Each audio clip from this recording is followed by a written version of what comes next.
Buti na lang at umaraw na ulit dito sa amin kaya ito at napaarawan ko nga ulit si baby. Minsan talaga walang araw dito sa amin at makulimlim kaya ayun hindi ko talaga palaging napapaarawan si baby. Mag-aalas 7 na din ang mga oras na iyan at talaga namang sikat na nga ang araw. Basta hindi mahangin ay tinatanggalan ko nga ng damit si baby at ang tinitira ko nga lang ay yung kanyang mittens at saka diaper. At dahil mag-aalas 7 na nga ng mga oras na yan, medyo masakit na nga sa balat ang sikat ng araw kaya umiiyak nga si baby at saglit lang talaga kami nagpaaraw. Mas maganda nga sana kung mga alas 6 nga magpapaaraw kaso nga lang hindi pa nga masyadong sumisikat ang araw nung bandang alas 6. At habang pinapaarawan ko nga si baby ay ang toddler ko naman ay naglalaro lang dyan sa harapan ko. Pagkatapos namin magpaaraw ni baby ay nagpahinga lang kami saglit pagkatapos ay inihanda ko na nga ang panligo niya. Nakakatuwa nga dahil first time kong pinaliguan si baby na hindi umiiyak kasi nung una talaga ay umiiyak siya. Siguro ay nilalamig pa siya ng una at nababaguhan nga pero ngayon siguro ay nasasanay na siya kaya ayun hindi na talaga siya umiyak nung pinaliguan ko.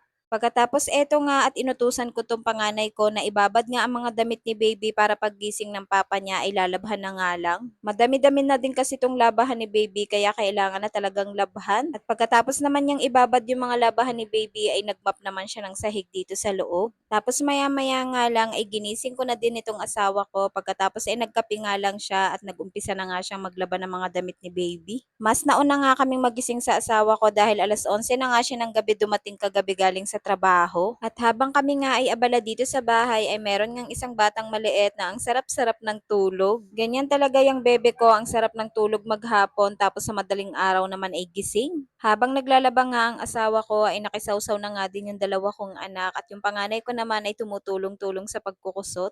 Tapos ako naman ay naglinis dito sa loob at itong ang drawer ni baby ay ililipat ko. Magkakabit kasi ako ng Christmas light dyan, pagkatapos ay magpapalit na nga din ako ng kurtina. At para maganda naman ang view ay tinanggal ko nga muna tong mga lagay ng gamit ni baby at inilipat ko nga muna. Sa kwarto ko nga sana yan ilalagay kaso nga wala pa akong mapaglagyan at hindi pa rin nga kami nakakapag-ayos sa kwarto. Gusto ko na din kasi mag-ayos-ayos dito sa bahay pa konti-konti dahil malapit na nga magpasko. Buti pa nga yung iba nakapaglagay na ng mga decoration sa bahay nila at nakapagkabit na nga din ng mga Christmas light tapos may Christmas tree pa. Samantalang kami eto wala pa nga kahit isa at hindi pa nga din kami nakakapag-general cleaning. Dumating na nga yung kurtinang ipapalit ko dito pero yung Christmas light ay hindi pa nga dumadating. Pinagtupi ko na nga din ng mga damit itong si ate dahil nakaraang araw pa nga ito nalabhan at ngayon nga lang natupi. At pagkatapos naman labhan ng asawa ko ang mga damit ni baby, eto nga at isinampay ko na. At dito ko na nga lang isinampay sa loob para kahit umulan ay okay lang.